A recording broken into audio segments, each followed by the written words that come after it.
The tale of King Midas comes from Greek mythology. In Greek, mythos is a story or a tale. A myth is a fantastic story, and its protagonist is a fabulous being that may or may not have existed, and that explains events that have occurred or explains natural phenomena. For instance, how do rays arise? The myth says that it is Zeus who throws them on the earth. In the case of King Midas, it is a myth about a king who actually lived a long time ago. He ruled a kingdom called Phrygia, and Midas became famous because he liked riches very much. He was very brave, he fought and conquered lands. He treasured immense wealth in his palace and traded with other peoples with what became richer every time, but it is already known that sometimes the one who wants the most, and Midas was like that. He had a lot, but he always longed to have more and more and plus. The story of Midas and his ambition for riches is as follows. One day, walking through his domain, Midas met Silenus, who literally slept the monkey. Seeing him in that state, he welcomed him into his palace and ordered that they take care of him until he was recovered. Silenus was the father of Dionysus, who among Greek myths was the god of wine. The Greeks had many gods, and through these gods they explained everything that happened in life. There was a god of thunder, a god of the winds, a goddess of crops, and so on, because Dionysus was the god of wine. When Silenus recovered and told his son Dionysus how well Midas had been with him, Dionysus went to meet him and in a gesture of gratitude granted him a wish, whatever he wanted. Midas got excited and began to think, what could he ask as a wish of a god? Strength? Value? Years of life? Health? He was chattering for a long time, and in the end he asked for the golden touch. What's that? Well, that he could have the power to turn everything he touched into gold. In this way his wealth would be the greatest of all the kings of the earth, because even if he spent and spent, he could turn everything he touched into gold, and thus would be immensely rich forever as long as I lived. Are you sure? Dionysus asked him. Yes, Midas answered, very sure. Dionysus touched him and Midas instantly got his wish from him. To do the test, the first thing Midas did was touch a stone that was right there, and instantly the stone turned to gold. Smiling and satisfied, Midas thanked Dionysus for the favor granted, and carrying his stone now turned into pure gold, he went smiling to the room where he kept his treasures. In that room, there were countless treasures, trays, jewels, crowns, necklaces, jugs, and many coins that were already made of gold. More content than a few Easter. He grabbed the coins and piled them one on top of the other, forming towers. Then he threw the towers of his gold coins and raised other towers again. He was playing in this way for a long time, and getting up began to touch everything that surrounded him, and that was not made of gold: the wall, the floor, his sandals, one of the oil lamps that illuminated the room, and of course as soon as he touched any such a thing as it had the gift of the touch of gold, immediately turned into pure and brilliant gold. The marble floor was turned into pure gold, the wall immediately became a smooth and shining wall of gold. Midas excitedly reflected on the gold wall and began to dance. As soon as he touched the oil lamp, he immediately became in gold, and the flame stopped illuminating because the flame was no longer fire but gold. He was in the room singing and dancing for a long time until he got hungry. So much joy and enthusiasm had whetted his appetite. He went to the door of the room and asked his guards to call the servants to bring him food and drink. Sitting on a small throne that he had in the room, he waited, and soon a servant appeared with a tray of fruit and wine. Midas, at the moment of touching the tray to put it on his lap, it turned to gold. The servant was amazed at such a wonder. Midas, when he saw the fool's face, that the servant had laughed out loud. Ha ha ha, you will see the wonders that from now on your eyes will see. Taking the king a bunch of grapes that was on the tray at the moment, it turned into a splendid bunch of golden grapes. This time it was Midas who made a face of astonishment, and the poor servant continued with his eyes open in disbelief of what he was witnessing. Midas, seeing the bunch of golden grapes, smiled nervously, and then taking a piece of melon that came on the tray, it also turned into solid gold. Midas began to get scared at such a situation. Everything he touched turned to gold: the bread, the napkin, the strawberries, the plate with figs, the figs themselves. He threw the tray to the ground and died of fear. He approached the servant that the poor man was really paralyzed with fright seeing everything he was observing. He could not believe what was happening before his eyes.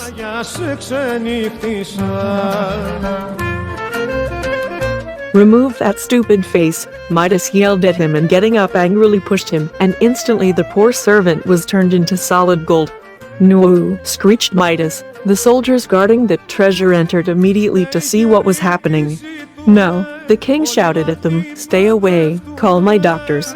The soldiers immediately went to warn the palace doctors, and they came running to see what was happening. They found the frightened and weeping king on his throne surrounded by all those treasures. "Majesty, what happens to you?" asked one of the doctors. "Does your stomach hurt?" Midas was crying, scared at the question. He only shook his head and pointed to the servant that the poor man was turned into a statue of pure gold. The astonished doctors did not quite understand what King Midas wanted to say because he was only pointing to the statue. But since they had never entered the treasure room before because it was extremely forbidden, they did not know what the king was referring to, now pointing to the tray, now the plate of figs, and then the servant. In his discomfort he was unable to say a word and only sobbed and pointed. One of the doctors came over to take his pulse and see if he was having palpitations or if perhaps he had a fever and was delirious. As soon as the doctor touched something, Midas's arm was instantly hunched there, turned into a statue of gold.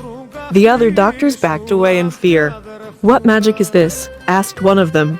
Midas told them about his meeting with Dionysus and the gift he had given her for taking care of Dionysus. "So everything you touch will turn to gold?" asked one of the doctors. Midas nodded. "I know," said another of the doctors. "Put on some majesty gloves so you won't touch anything with your hands."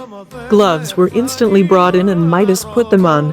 He touched a vase with some plants that was in the window, and instantly the vase, the earth, the plants, even a butterfly that he fluttered among the plants, everything was turned to gold. Midas got desperate and began to throw everything on the ground. "I will starve," he said, scared. "And if they feed you?" asked another doctor. "That way you will not touch the food with your hands." Another servant came with a tray and food and drink. Midas sat on his throne, and the servant, taking a little soup with a spoon, brought it to Midas's mouth. But as soon as the spoon touched the king's mouth, it turned to gold and the soup, and it was equal. The king began to cry, very dejected, thinking of the misfortune that had befallen him because of his greed and his desire to possess treasures and riches. The doctors accompanied him to his royal room and asked that no one come near him, much less touch him. Midas, alone and abandoned in his room, did not know what to do. The bed had turned into gleaming gold. The sheet with which he wanted to cover himself no longer served his purpose because it had become a rigid sheet. Yes, of pure gold, very pretty and shiny, but it was useless to clothe herself. Anguished, desperate and hungry and thirsty, he went out to see if he found Dionysus. He called out to him and yelled his name everywhere, but Dionysus didn't answer.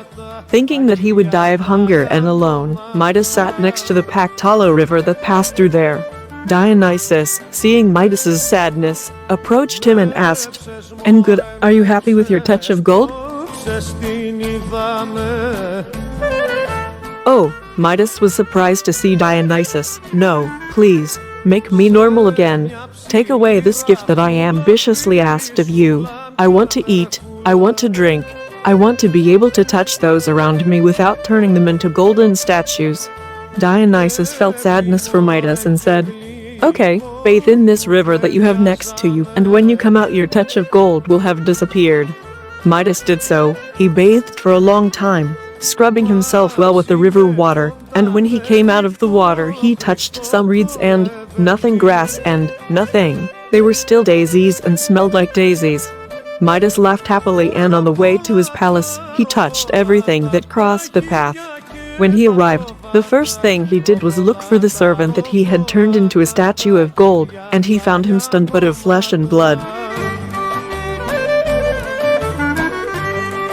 Everything he had turned to gold with his magic touch was back to how it was before.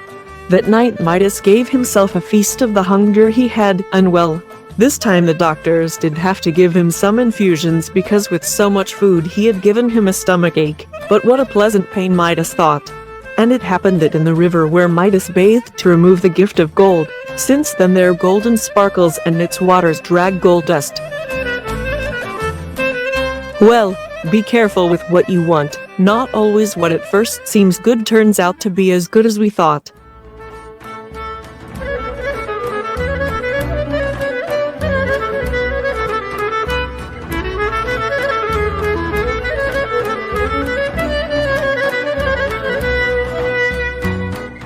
Κοφτή με λένει κοφτή